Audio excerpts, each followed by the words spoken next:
Kazipet railway coach ఫ్యాక్టరీలో భూమి కోల్పోయిన నిర్వాసితులకు ప్రాధాన్యత ఇవ్వాలని తెలంగాణ రైల్వే ఎంప్లాయీస్ జేఏసీ ఆందోళన బాట పట్టింది. త్వరలోనే అందుబాటులోకి రానున్న ఫ్యాక్టరీలో 80% ఉద్యోగాలు స్థానిక యువతకే కల్పించాలని ఆందోళన బాట పట్టారు.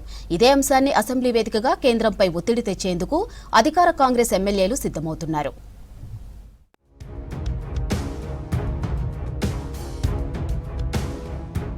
హనుమకొండ జిల్లా కాజీపేటలోని అయోధ్యపురంలో రైల్వే కోచ్ ఫ్యాక్టరీ నిర్మాణ పనులు ముమ్మరంగా సాగుతున్నాయి. నిరుద్యోగులు 4 దశాబ్దాలుగా ఎదురుచూస్తున్న కోచ్ ఫ్యాక్టరీ కల త్వరలో సాకారం కానుంది. ఫ్యాక్టరీ నిర్మాణం పూర్తయితే నిరుద్యోగులకు ఉపాధి లభించనుంది. ఈ క్రమంలో ఉద్యోగ అవకాశాలు ఎలా ఉంటాయి, నియామకాలు ఎలా జరుగుతాయనే విషయంపై అందరిలో ఆసక్తి నెలకొంది.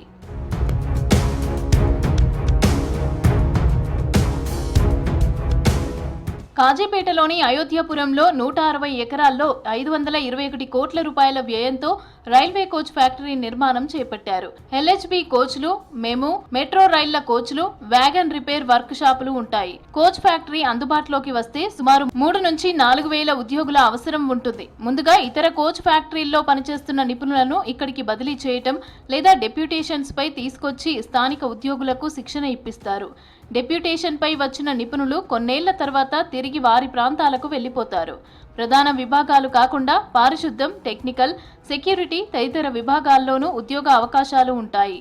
ప్రధానంగా ఈ యొక్క అంశాన్ని దృష్టిలో పెట్టుకొని ఏదైతే ఈ రాష్ట్రానికి రాకరాకనో లేకలేకనో వచ్చినటువంటి కోచ్ ఫ్యాక్టరీలో మరి స్థానికులకే ఉద్యోగ అవకాశాలు ఇవ్వాలి. లేని పక్షంలో ఈ యొక్క నిరసన దీక్ష ఇది ఆరంభం మాత్రమే.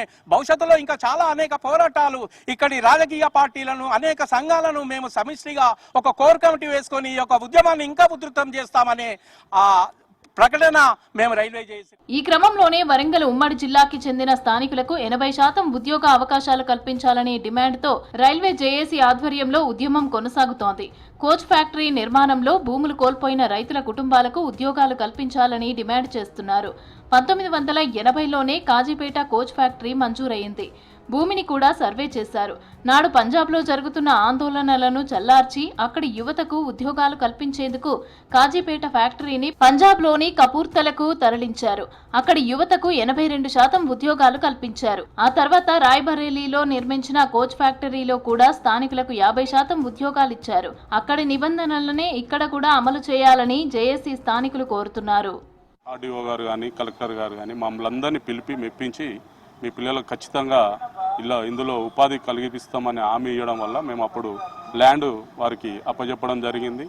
అప్పటి నుంచి ఇప్పటి వరకు ఎవరు కూడా మాకు స్పష్టతమైన హామీ ఇవ్వట్లేదు. ఖచ్చితంగా మీకు ఇలా ఉపాధి కల్పిస్తాం, మీకు నష్టజేయమని. పరోక్షంగా మేము 160 ఎకరాలు ఇచ్చి ఒక 200 మంది రైతులం నష్టపోయినాము.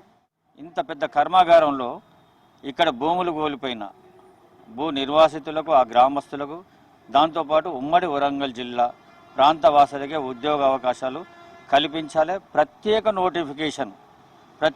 నోటిఫికేషన్ ద్వారానే ఈ ప్రాంతంలోకి ఉద్యోగాలు ఇవ్వాలి. కోచ్ ఫ్యాక్టరీలో స్థానికులకు ఉద్యోగాలు కల్పించాలనే డిమాండ్ను అసెంబ్లీ వేదికగా ముందుకు తీసుకెళ్లేందుకు కాంగ్రెస్ ఎమ్మెల్యేలు రెడీ అవుతున్నారు. అందులో భాగంగా శాసనసభ బడ్జెట్ సమావేశాల్లో ఈ అంశాన్ని చర్చకు తీసుకువచ్చేందుకు ప్లాన్ చేసుకున్నారు.